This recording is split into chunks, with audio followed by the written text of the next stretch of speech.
Melissa, aka Red Shirt, even though my shirt is clearly not red. Hello, I'm Nicholas. I am Red Saber, although I do not have a red lightsaber. I have a blaster. And today I'm going to be discussing why the Star Trek reboots were shit. And I'm going to put my own comments of why they suck, as long as explaining why the Star Wars prequels suck. Wes. And you can leave in the comments below after the video which one you thought, based on the points we brought up, was worse, or why you thought it wasn't that bad. And you can also add your own points in if you want to add into the conversation. You want to start? Sure. Well, since I'm good at poking jabs at other things, I want to start at why, in all of the world, of all the world's directors, you could have got a writer or a producer, like even a star of Star Trek in the past, to write your reboots. But no, you pick the king of lens flares to not only... You're supposed to be doing Star Wars, dumbass. Yes, but I also want to poke fun at Star Trek, and I'll probably do it a lot today. So, as I continue. You picked the one man who has no affiliation in the fandom at all. Or probably does, I don't know. But still, you picked him to make not one, but two movies. And it tells you how bad he was at making these reboots, because everyone was happy whenever he decided not to direct the third one. But when he goes over to Disney and makes Star Wars The Force Awakens, yeah, we're all excited. We're killing each other for tickets. We're happy for it. And it actually looks good. And yet you saw what he did to Star Trek and you still want to fucking go see it. Because y'all are dumbasses. Because guess what? You know what the definition of insanity is?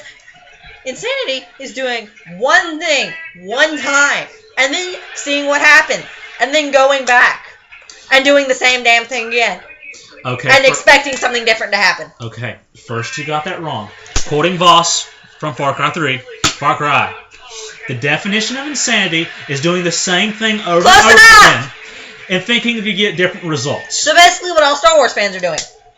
Star Trek and Star Wars, while yes, they do have a lot of differences, at the core of themselves, it's one of the main key points of sci-fi. If he couldn't do the other key point of sci-fi, which was Star Trek, what makes you think he's going to do Star Wars any better? Well, considering the fact that he was such a Star Wars fan, he put R2-D2 into both the first Star Trek film and Into Darkness. Well, since you got to put fun at Star Trek, why not I take a nice jab at Star Wars? You had the same director from your beloved original series to direct the prequels and also write them. And yet they came out and the entire series was taken a gigantic shit on. Look, we didn't ask for the prequels. That doesn't matter. We weren't glad we were getting a Phantom Menace. I want to know what we didn't know it was going to be that. We didn't know it was going to be that bad. We did not ask for Attack of the Clones. We really don't want it, and I don't know why. But Revenge of the Sith was good for what it was. Look, I want to know what George Lucas was willing to fuck up the entire series that damn much. I don't know. What was the creator of Star Trek on for him to decide that J.J. Abrams was a good idea? Or Chris Primes. The creator of Star Trek is dead, dumbass. Gene Roddenberry's been dead. That shows you how much I know about Star Trek. Your turn, and let's actually start talk about Star Wars this time. Okay. At least our villains... No, you're supposed to say why it sucks. That's the point. No, I'm going to go off topic for a bit. Ugh! You're the king of being an asshole. Give me a crown in the comments, and I'll like you. Continue. At least our villains are cool and interesting.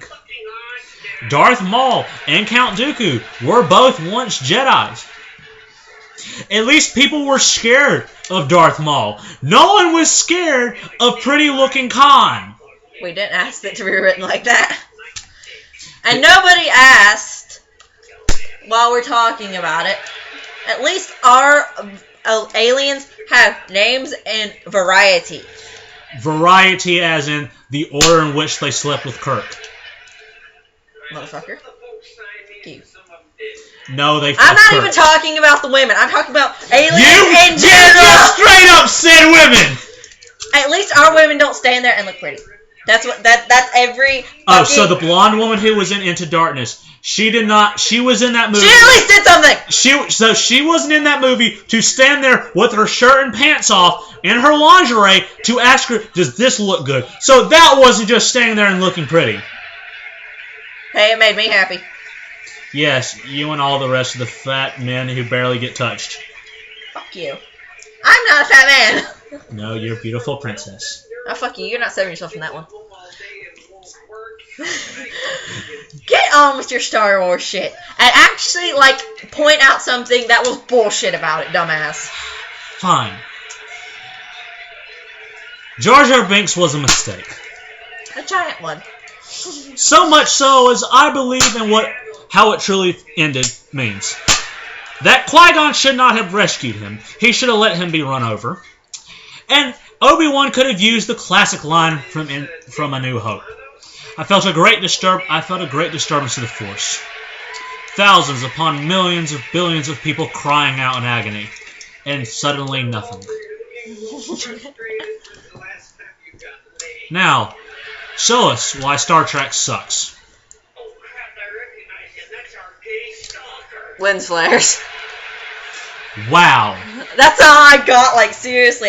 For what J.J. Abrams did, okay, I will give you something. They did rewrite The Wrath of Khan in the end. I will give you that. Rewrite? They said it word for word and flipped it in reverse. And you're rewriting because Kirk is not still watching Spock die, therefore it was rewritten. We knew that before the movie was made.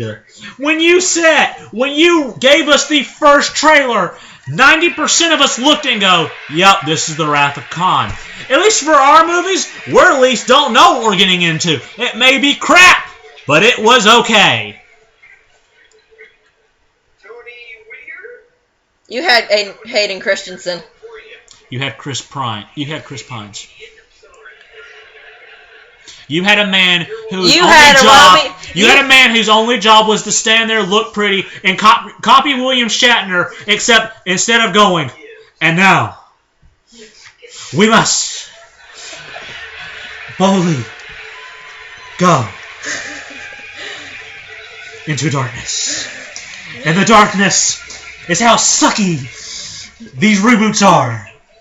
At least we didn't have a love story with its head shoved so far up its own ass. It's like jumping into Metal Gear Solid 5 The Phantom Pain without never ever knowing what any of the other games were. So the same thing with Spock and Uhura, a relationship no one gives a rat's ass. It may be interracial. At least it made sense!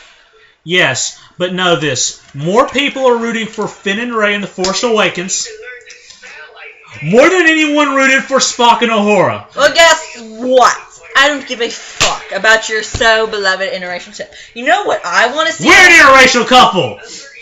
So. We have more representation than people like me will ever have. Okay?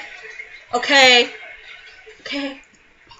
You mean the millions and millions upon millions of drones of Star Trek fans who dress up... No, not those! I mean, there's no Star Wars character with Asperger's syndrome or autism. I want to see that. I want to see that. At least with Spock, we can kind of claim that if he was a human, that's what he'd have, because he has no emotions. He doesn't want to be touched, except for Uhura, like me. I don't want to touch anybody but you. Yeah, we all know where he wants her to touch him. Fuck you. We all know where Finn wants Rey to touch him. He's a blood...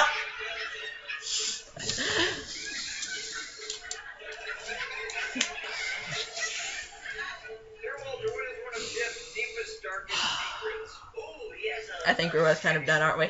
Yeah, pretty much. Okay, so after watching us yell at each other, for the next one, we're probably going to do something with Metal Gear Solid, which we'll start with Metal Gear Solid 3 Snake Eater, which I'll be talking about. And why the story is so shoved up its own ass. No! You have to pick a video game to compare it to. Yes, people, this is actually our normal.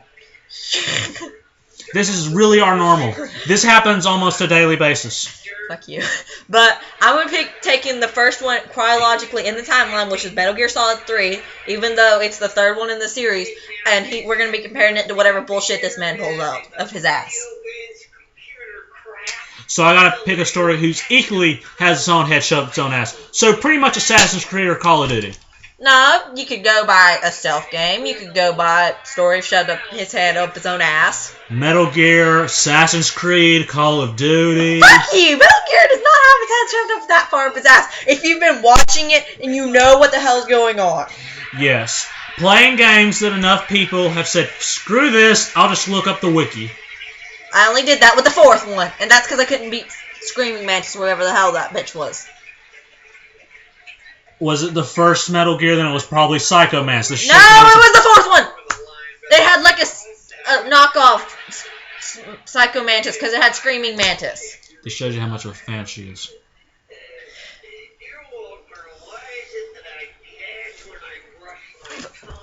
Goodbye. I'm done with this asshole. Star Wars. Star Trek. Star Wars. Star Trek. Star Wars. We'll discuss this later. Bye. Don't let me get my red lightsaber. Don't make me fight you. Like, legitimately beat Han your Solo ass. shot first, and he was a guy. Okay, we're gonna go before I kill this bastard on camera. She won't. Bye. Bye.